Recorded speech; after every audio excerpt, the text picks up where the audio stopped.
मफम hospital की खुदचाब लेटबना मरम होरगा अदुक्की मतिक अवा चैथेंगनब ओय तसेना अदुना लैरिबा लेंगाकसिनासु खितंग मिटिंग चंबियो अदुगा लाल असिना ngasiगी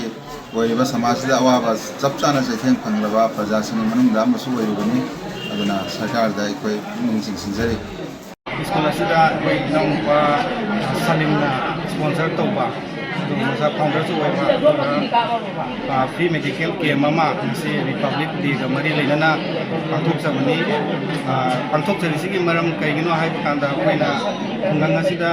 चथोक चथिनगी खुदोंचादबा अमसुंग नगा ओइना मफम असिदा फ्री मेडिकल केम अमा पांथोकपा अदो लाइबा हनसिंगसिदा खुदोंचाबा पिनगाइदमकनी अखोइना सलैयन डॉक्टर मरी मंगा लागा साइतगी हौरगा